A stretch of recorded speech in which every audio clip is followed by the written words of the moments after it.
जय शिवराय मित्रांनो, 31 मार्च म्हणजे आज किती वाजता पाऊस आहे आणि कोणत्या वेळेला कोणत्या जिल्ह्यामध्ये पाऊस आगमन करणार आहे ते देखील व्हिडिओच्या माध्यमातून शेवटपर्यंत पाहूयात।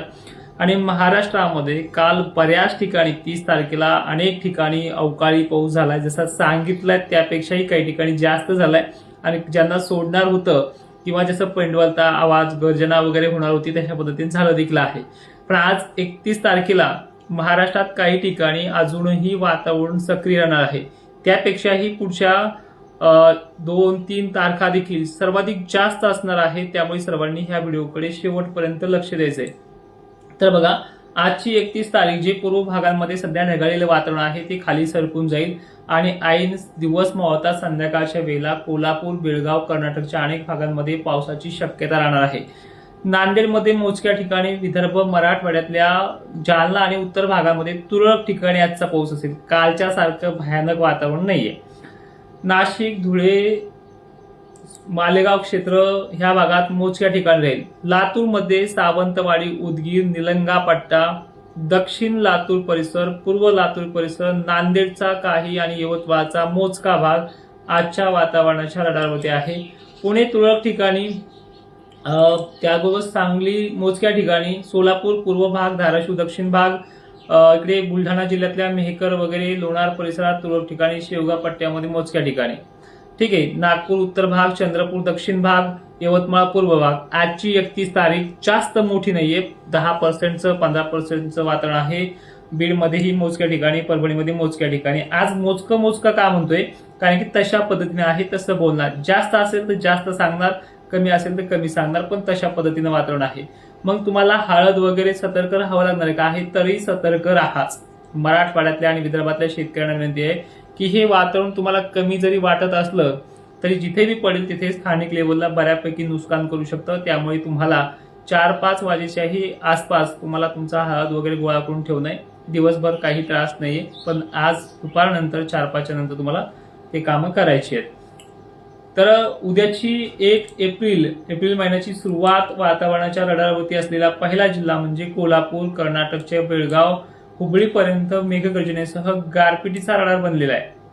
लातूर जिल्ह्यातही काही ठिकाणी परवाचा पाणी उद्याचा जो काही पाणी आहे 1 एप्रिलचा, परभणी, बीड जिल्ह्यात माजलगाव पट्ट्यामध्ये सुद्धा आहे। इथे विदर्भ मार्गे वातावरण लातूरकडे अजूनही जोर दाखवणार आहे। सोलापूर परिसरातही मोजक्या ठिकाणी आहे, सांगलीमध्ये आहे, जालन्यात तुरळक ठिकाणी आहे उद्याचा सुद्धा, बुलढाणा जिल्हा आहे, देऊळगावच्या परिसर आहे। आता या टायमिंगला नाशिक क्षेत्र, धुळे, जळगाव जो काही भाग आहे, पुणे क्षेत्र हे 30 तारखे इतकं मोठं पराक्रमी नाहीये, कारण 1 तारीख सुद्धा साम्यतेच्या बाबतीत जर पाहिले आपण खानदेशला ही आजच्या 31 तारखेसारखीच एप्रिलची 1 तारीख आहे। पण दिनांक 2 तारखेला जे नको ते परत घडणार आहे। ज्या ठिकाणी वादळी वारे, अवकाळी, सर्वदूर सारखी व्याप्ती सुद्धा आहे, बऱ्याच ठिकाणी पावसाची व्याप्ती सुद्धा, ही तारीख 2 असणार आहे। पण आपण 1 तारखेचं पहिले क्लिअर करून घेऊ एप्रिलचं, की ह्या दिवशी जास्त वातावरण कोणत्या भागात जास्त आहे। तर उद्याच्या 1 तारखेचं वातावरण जे आहे सोलापूर, धाराशिव, लातूर परिसर, बीड, परभणीचा भाग जो आहे, मग तर थोडं जालन्यामध्येही आहे, इकडे बुलढाण्यामध्ये आहे। दोन्हीच्या वातावरणामध्ये एवढा डिफरन्स आहे की 31 तारखेला जेवढी व्याप्ती होती तेवढी ह्या 2 दिवसात कमी आहे। पण स्थानिक बेसवरती पाऊस आहे, तुम्हाला माल वगैरे झाकून ठेवावाच लागणार आहे। तर आता पुढची 2 तारीख जी आहे ती खूपच खतरनाक, परत त्याच पद्धतीचं वातावरण घेऊन येणार आहे। विजांचा धोका, विजांचा कडकडाट, गरमीची लेवल, त्याचबरोबर वादळी वारे, अशा प्रकारच्या सर्व गोष्टी आहेत। तर जिल्हे बघा, एकंदरीत महाराष्ट्राच्या कमी अधिक प्रमाणात जर पाहिलं तर सर्व जिल्हे याच्यामध्ये आहेत।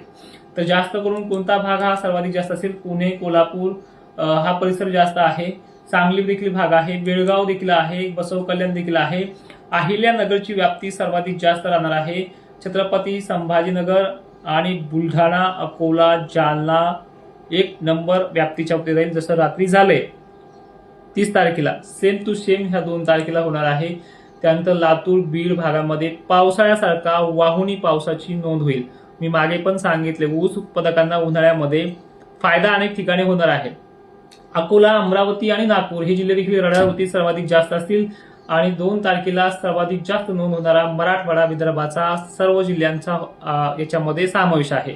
यामध्ये कमी अधिक प्रमाणात कुठे पाऊस राहू शकतो तर चंद्रपूर नांदेड पट्ट्यामध्ये थोडंफार या मराठवाड्याच्या पश्चिम भागाच्या आणि विदर्भाच्या अनेक जिल्ह्यांच्या तुलनेमध्ये ही भाग थोडेसे कमी आहेत। कधी 2 तारखेला पण पाऊस यांना सुद्धा आहे।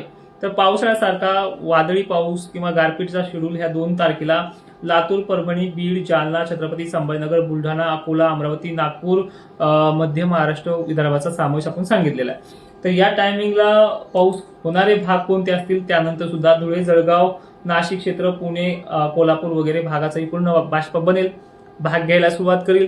थोडा बदल झाला की तिथेही गारपीट होऊ शकते, ठीक आहे, पण या दिवशी गारपीट तिथे दाखवलेली नाही 2 तारखेला, पण तरीही या भागातली गारपीट मराठवाड्यात आणि विदर्भात आगमन करू शकते। विजांचा धोका तर जास्त आहेच, त्यामुळे सतर्क राहावंच लागणार आहे, ठीक आहे। आता 3 तारीख क्लिअरिटी बघा, अकोला, अमरावतीचा समावेश याही दिवशी 3 तारखेला। सोलापूरला मेघगर्जना आहे, अधिक वातावरण वादळी देखील आहे। बेळगाव, कर्नाटकचा 60% भाग कव्हर ऑफ होणार आहे। कर्नाटकला देखील अनेक ठिकाणी ह्या पावसाच्या सरी कोसळणार आहेत। कर्नाटक पश्चिम, कर्नाटक उत्तर हा भाग देखील आहे, त्यामुळे सोलापूरला, धाराशिवला देखील वादळी पावसाची शक्यता होऊ शकते, गारपीट देखील आहे। लातूर, नांदेड, अहिल्यानगर, बीड जिल्हा पुन्हा 3 तारखेला सुद्धा आहे। अकोला, अमरावतीसह जालना, छत्रपती संभाजीनगरचा समावेश या 2-3 दिवसांमध्ये सर्वाधिक जास्त राहील आणि अकोला, अमरावती, नागपूरला पावसाळ्यासारखी परिस्थिती 2 आणि 3 तारखेला आहे। वरती धुळे, नाशिकच्या बाबतीत बघायला गेलं तर यांना 4 तारखेला परत वातावरण ऍक्टिव्ह होतंय, त्याच्यामध्ये धुळे, नंदुरबारचा, शहाद्याचा समावेश आहे। WDC लेअर असेल, वातावरण 4ही तारखेला पूर्व विदर्भात आहे, हिंगोली, वाशिमसह समावेश आहे। 2 आणि 3 तारखेला सुद्धा एप्रिलच्यात हिंगोली, वाशिम हे देखील भाग आहेच। एकंदरीत सांगायचं म्हणलं थोडक्यात तर मराठवाडा आणि विदर्भ सलग 4 तारखेपर्यंत कायम आहे। 5 तारखेला वातावरण निघून गेल्यासारखं वाटलं, पण जाता जाता थोडेसे उत्तर साईड म्हणजे विदर्भाच्या भागातले 1-2 तडाखे देऊन जाऊ शकतो। 5-6 तारखेपर्यंत वातावरण, नंतर 5-6च्या पुढे वातावरण क्लिअर आहे, ते अजूनही 7-8 दिवस राहील।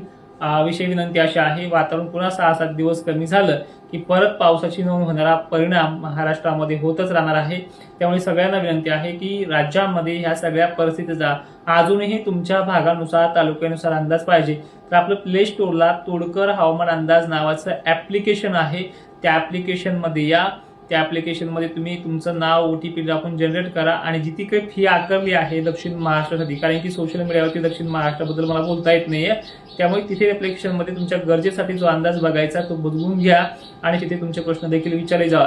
तिथे एक व्हॉट्सअप ग्रुप सारखा मोठा ग्रुप सुद्धा आहे, त्या ऍप्लिकेशनमध्ये तुमचं ते कमेंटमध्ये म्हणणं मांडू शकता, ते व्हिडिओच्या माध्यमातून, रेकॉर्डिंगच्या माध्यमातून किंवा आपल्या ऍप्लिकेशनच्या लाईव्हच्या माध्यमातून वारंवार सांगितलं जाईल। आजही पाऊस आहे 31 तारखेला, पण एवढा कालच्या सारखा भयानक नाहीये, त्यामुळे 2-3 तारखेला परत कालच्या सारखी 30 तारखी परिस्थिती होऊ शकते, त्यामुळे सगळ्यांनी सतर्क राहा। जय शिवराय आणि धन्यवाद।